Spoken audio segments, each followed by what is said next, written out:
Hello, my name is Jung. I am a PhD student from KU Leuven, Belgium.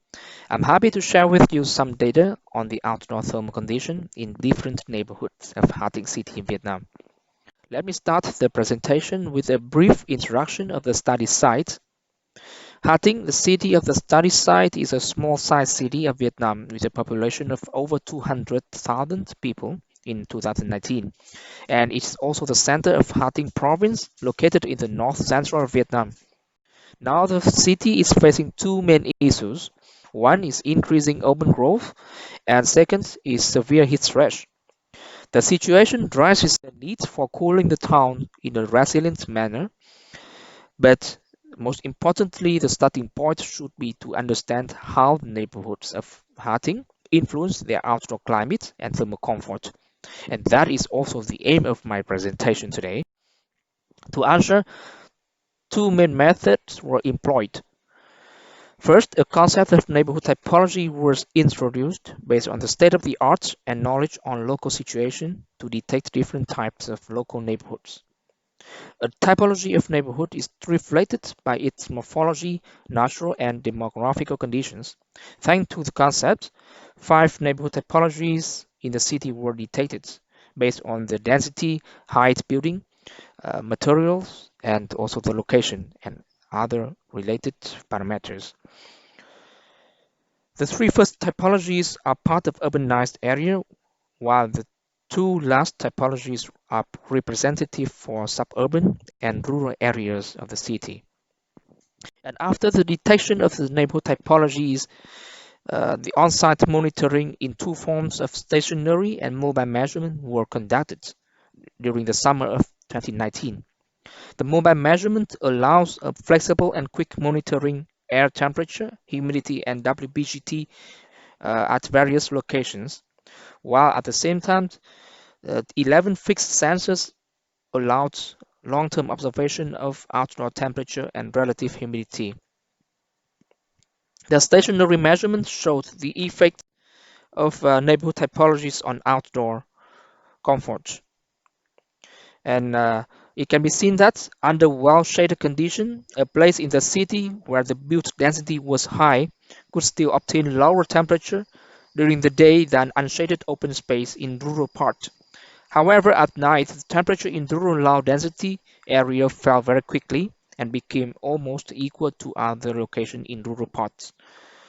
During the day, maximum temperature observed in the city where tree shade was available was still higher than other locations in open and rural areas. The impacts of openness and density as a part of neighborhood typologies were most evident, but only at night, where a temperature difference of half to 1 degree was recognized. To gain more insight into thermal comfort level, the discomfort index TOMS DI were calculated from dry bulb and wet bulb temperature at all the measurement locations. The statistical variation of DI at measured places revealed a large amount of time when actual DI exceeded severe limit area. The tree shade and water bodies was the main reason for the highest level of comfort in rural area, where the amount of minutes with DI falling below 22 was 1.5 times larger than that obtained in the city center. In general, the open rural neighborhoods had more time of comfort than urbanized and compact areas.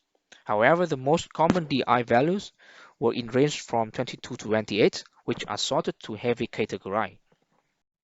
From the mobile measurements, shaded streets in northwest-southeast orientation in city center are generally in better condition than unshaded streets. However, the city park showed not a big daytime cooling effect, and the measurement also revealed a lower intensity of heat stress in more urbanized part of the city when compared to new urbanized and open neighborhoods. The deviation can be explained by the higher presence of city trees shades by high and medium-rise buildings in old urban streets and old neighborhoods. It can be seen that a better comfort level during nighttime in the new developed area, where building density and building height were lower than the city center. At the same time, the measurements along the park showed more cooling benefits only at night, but not during the day. Most importantly, all the monitored WBGT along measurement tracks did not exceed the maximum reference value 33 degree that is defined by the ISO standard 7243. It can be seen that a light heat stress situation were prevalent in the late summer in Hating.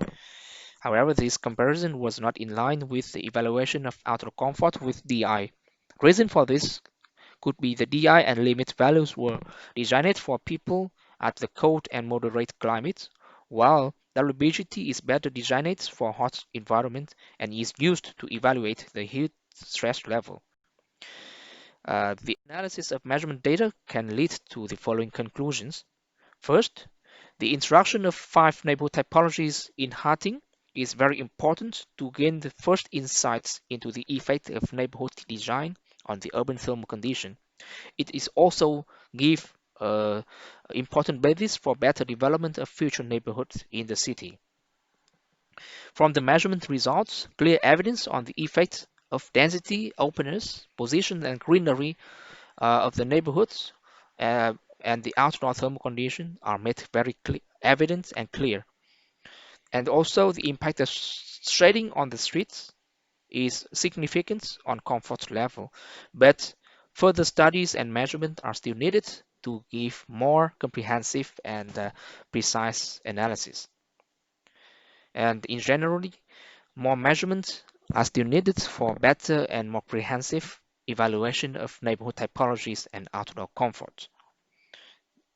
And that is the end of my presentation. Thank you for listening.